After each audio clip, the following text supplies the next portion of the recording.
On the news tonight, troops arrest mastermind of Abuja-Kaduna train attack.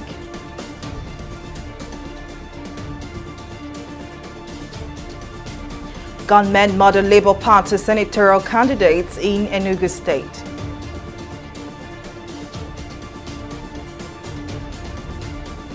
And security agencies warn those threatening conduct of 2023 elections vow to deal with pose interrupters.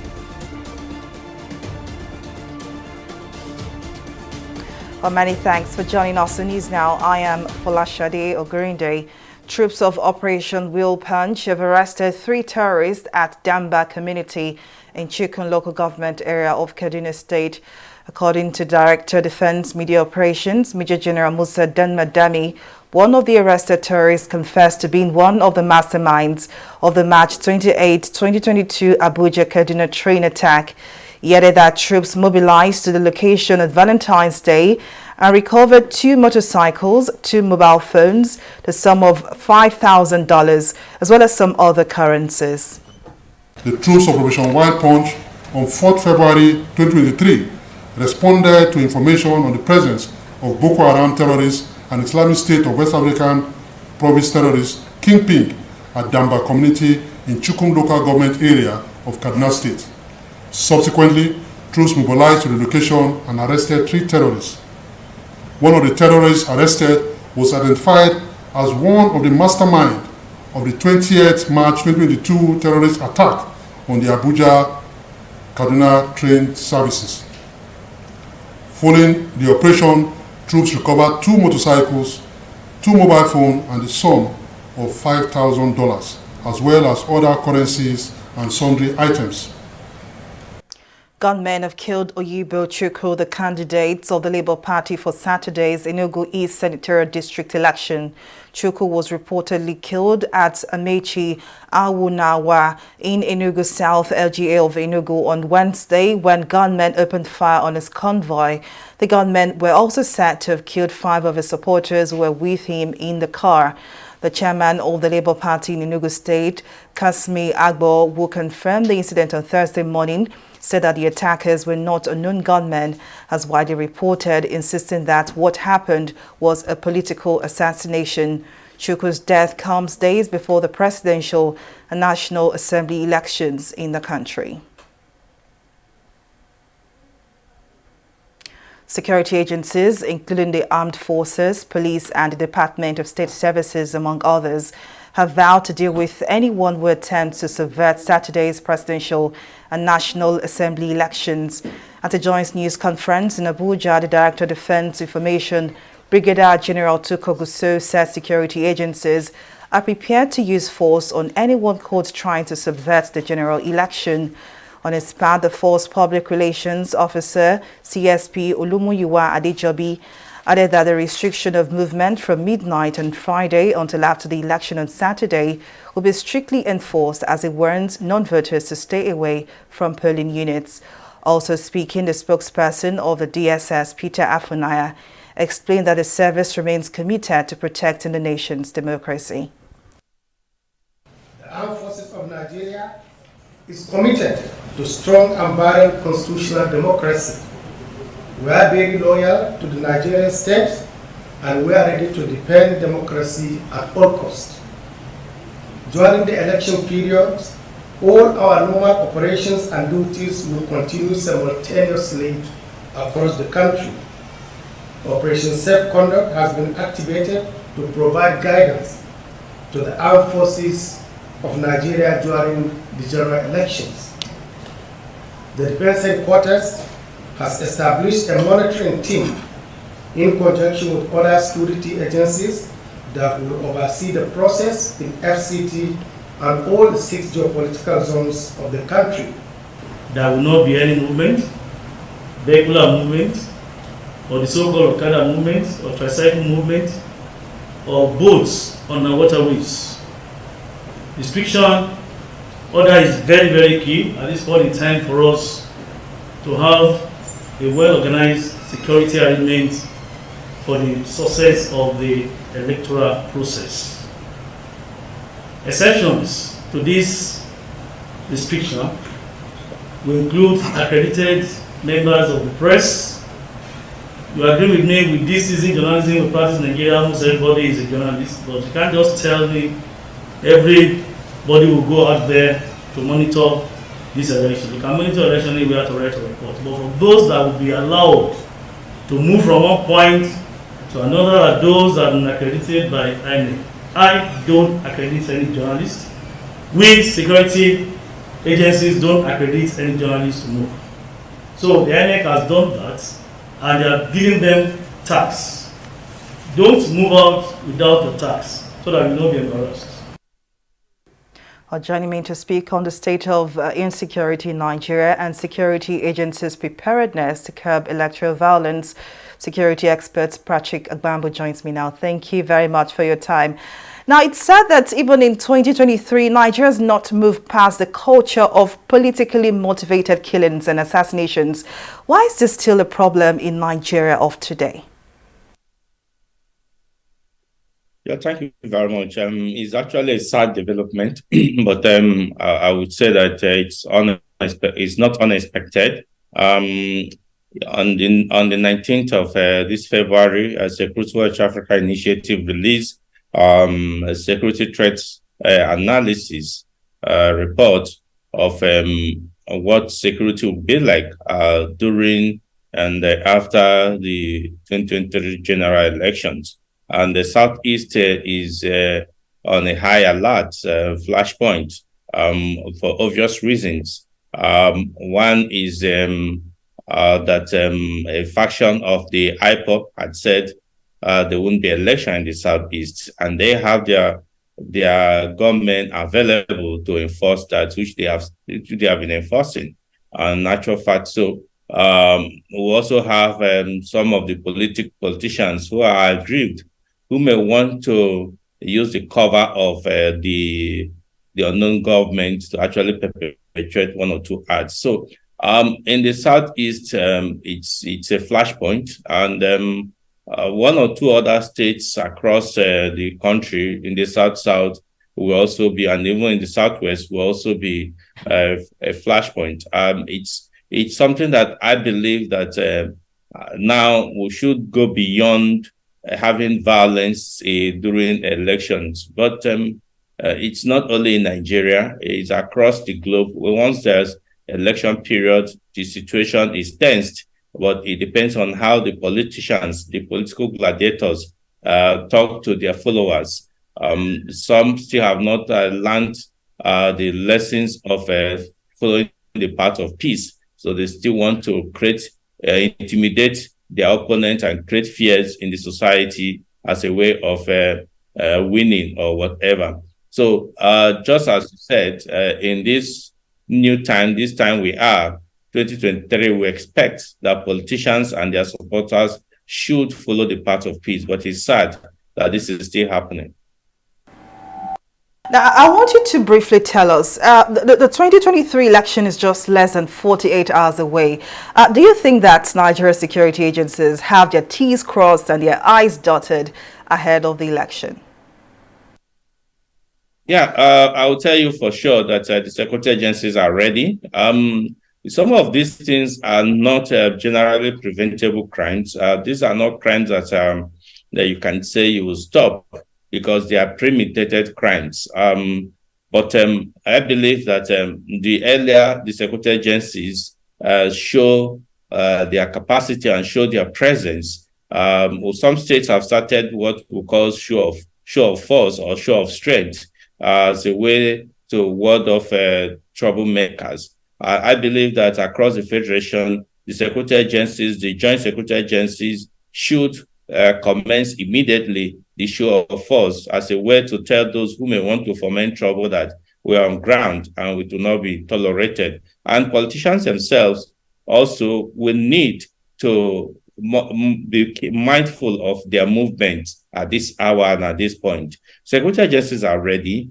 Nigerians are also ready. But we just need peace to reign, not violence. I'll take you on your last words. Let peace reign and not violence, and hopefully we get that on Saturday. Our security expert Patrick Agbambu, thank you very much for your time and your contribution. Moving on, United States President Joe Biden has called for peaceful and credible elections in Nigeria on Saturday, February the 25th. President Biden, in a statement on Thursday, commended the signing of the peace accord by the presidential candidates on Wednesday.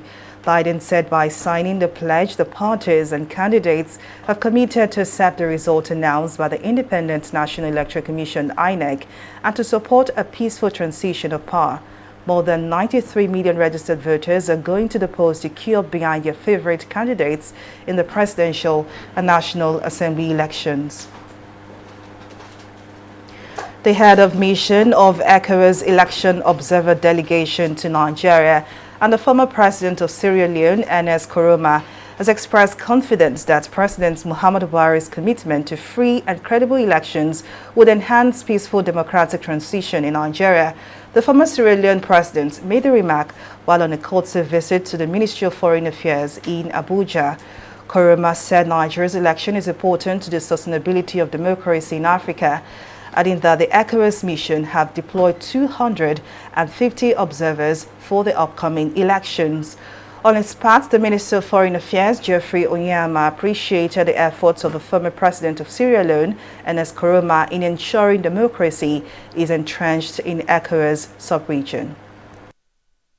Everybody is very anxious, everybody is keen on being part of this process, and we feel very proud and honored to be part of the process.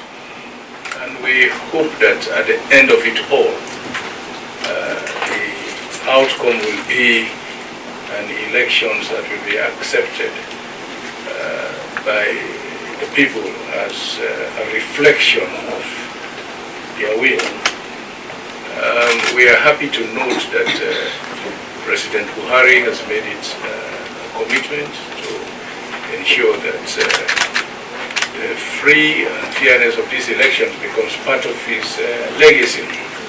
Thank you very, very much indeed for the time you're taking and the sacrifices you're making to be here to contribute your share and your experience in helping to shepherd us through this election process. We don't take it for granted, and we thank you very, very much indeed on behalf of Mr. President, President Muhammadu Buhari, and the Nigerian people. President Buhari has made it clear that he absolutely wants this to be his legacy, a peaceful transfer. The Attorney General of the Federation, Abubakar Malami, says President Muhammadu Buhari has not acted in breach of the Supreme Court's injunction restraining the federal government from imposing a deadline on the use of old Naira notes. Speaking at the 67th Ministerial Press Briefing at the State House on Thursday, the AGF said there are multiple ways around the order of the Supreme Court. On February the 8th, the Apex Bank issued an injunction restraining the Central Bank of Nigeria, CBN, from giving effect to the deadline on the use of the old 200, 500, and 1,000 Naira notes following an ex parte application brought before the court by three northern states, Kaduna, Kogi, and Zamfara states. Within the context of what constitutes a rule of law in the Nigerian situation, where an order is made by a court, you have multiple options. But let me state, before even addressing the issue of the options available at our disposal as a government, the fact clearly that we are not in breach of any order made by the court, inclusive of any order associated with the Naira redesign. We are not in breach. I believe, I'm not a banker, but you have not gone further to establish which bank is it that you have gone to present a 1,000 or 500 Naira note that has been rejected. So we are not in breach. So, but then assuming we are in breach, the fact remains that this matter is sub judice, as you rightly know, is being contested before the Supreme Court. And when an order is made, you have multiple options within the context of the rule of law. One, you are entitled as a matter of right, if the facts and evidence support your position, to apply for setting it aside. The position of the law. Legal jurisprudence is clear. Once you are attacking and then seeking for a setting aside of an existing order of the court, you cannot be said to be operating in breach when you presented your application for setting aside. If the court is not an apex court, you equally have a right of appeal and support the right of appeal with an application for stay of execution order. So the bottom line of what I'm trying to state is the matter is sub judice, and within the context of this rule of law, we are doing the needful as a government in terms of ensuring that the right of the government within the context of the Naira redesign is being protected. So we are not in breach. We'll take a break here, but still to come, federal government names winner of 700 megawatt Zungeru plant concession. Details of the story and more right after this break.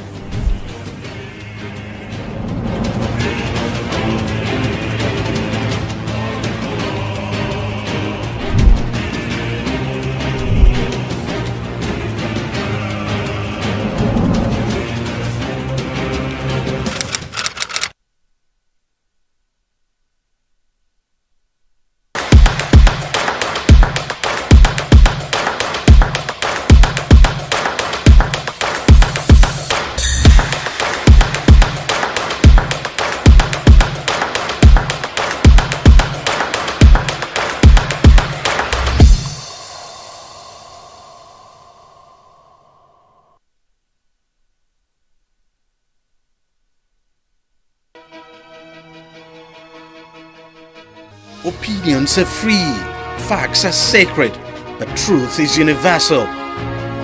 How, in practical terms, can we, for instance, de-escalate the tension? President must see himself as the President of the Federal Republic. We know where the enemy is. 3 places. The Lake Chad Basin, the border area between Nigeria and Cameroon, and then the Sambisa Forest. On TV360, we give you a complete dose of everything. Opinion, facts and undiluted truth. I hardly believe what politicians are saying in this part of the world. A new Nigeria is possible, a future is possible. We delve into the issues, dissect it so that you can understand it, and use it to take action.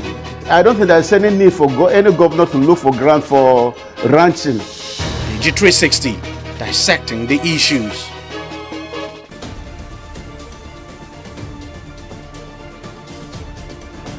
Welcome back. Now here is a recap of some of our top stories tonight. Troops of Operation World Punch have arrested 3 terrorists at Damba community in Chukun local government area of Kaduna State. According to the Director of Defense Media Operations, Major General Musa Danmadami, one of the arrested terrorists confessed to being one of the masterminds of the March 28, 2022 Abuja-Kaduna train attack. We also told you that gunmen have killed Oyibo Chukwu, the candidate of the Labour Party for Saturday's Enugu East Senatorial District election. Chukwu was reportedly killed at Amechi Akonawo in Enugu South, LG of Enugu on Wednesday when gunmen opened fire on his convoy. The gunmen were also said to have killed 5 of his supporters who were with him in the car. In case you missed any of our news bulletin, for more updates, you can catch us on Lime Export TV or log on to our website at www.tv360nigeria.com. You can also follow us on our social media platforms on Twitter, Instagram and YouTube at TV360 Nigeria. On Facebook, we are at TV360 Online.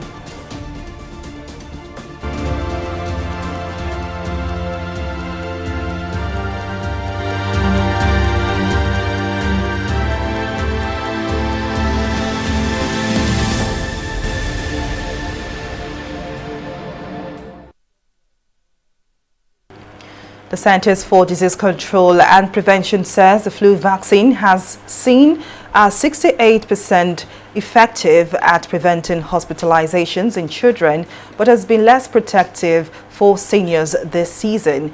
For people with weak immune systems, the vaccine reduced the risk of hospitalization by 44% in one study and 30% in another. Flu cases surged last fall after 2 years in which the virus circulated at low levels due to the masking and social distancing measures put in place during the COVID-19 pandemic.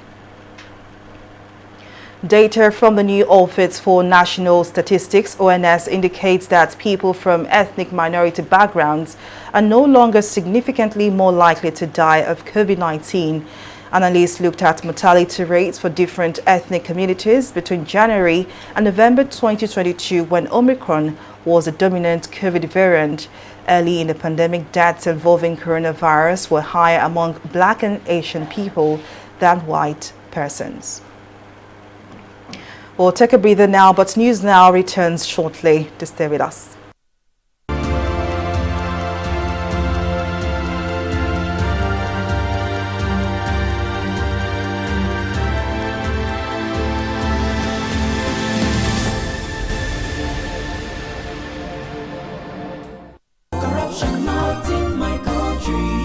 Hello?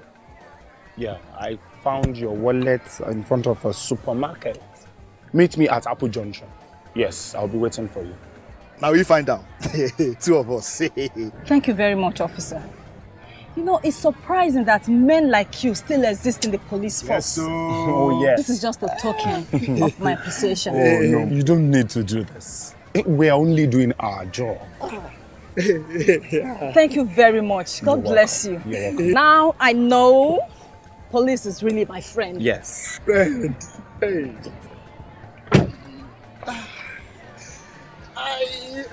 Which came up with this one now? I don't understand. You know your problem. You are greedy. I'm a policeman who is doing his job. All forms of corruption in the force. Not in my country. Corruption not in my country.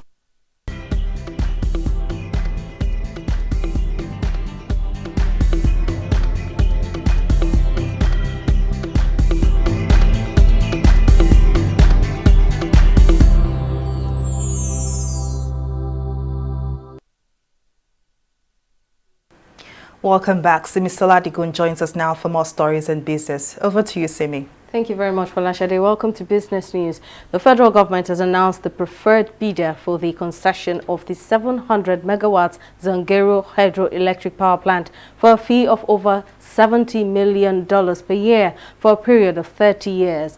It named the preferred bidder as Mainstream Energy Solutions Limited and also announced the approval of the merger of Egbin Power Plant with KEP Co-Energy Resources Nigeria Limited.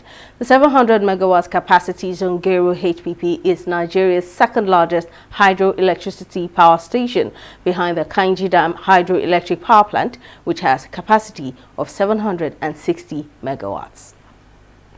The Central Bank of Nigeria has debunked rumors of its plans to hold financial transactions from the 23rd to the 27th of February 2023 ahead of the upcoming elections. Sharing a copy of the said message via its verified Instagram page on Wednesday, the CBN explained that the report was false and advised the public to beware of fake news. The rumors come amid the Naira redesign policy and currency swap, which had resulted in scarcity of cash across several regions in the country.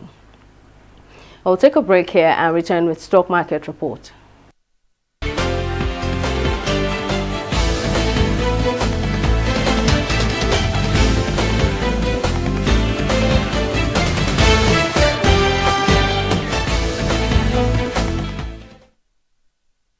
It's another day in the bulls for investors on the Nigerian Exchange Limited as the market furthered its gaining streak by 0.61%. Meanwhile, the market capitalization still maintains the 29.7 trillion naira mark. Now, looking at Thursday's market performance, 142 million volume of shares valued at over 1 billion naira was exchanged in 2,651 deals. Now, despite low sentiment ahead of the elections, trading ended with 28 gainers against 10 losers. Boa Foods and MRS Oil majorly increased the market's earnings with a combined gain of 108 naira. Now, global stocks turned lower as Fed still weighed in on interest rate hikes. Now, so here we see that all our select foreign stocks, that's the UK's FTSE, the US Dow Jones and Japan's Nikkei, recorded losses. That's it on the stock market report. For Lashade, back to you.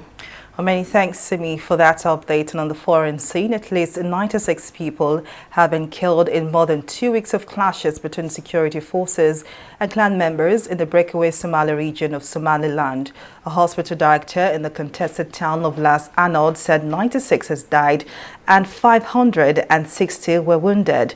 Meanwhile, the United Nations say more than 185,000 people have been displaced by the violence. And now to sport, Erik ten Hag has met with Alex Ferguson ahead of Manchester United's Europa League clash against Barcelona on Thursday, admitting his side needs to produce their best performance of the season to progress. The European heavyweights go toe-to-toe in the return leg of their playoff at a packed Old Trafford after a thrilling 2-2 draw last week, with the winner progressing to the last 16. The Red Devils have made huge strides since under new manager Ten Hag this season, but the Dutchman says the litmus test of his team's progress is winning silverware. And that's the size of our news bulletin. Many thanks for watching. I am Folashade Ogurinde. Bye for now.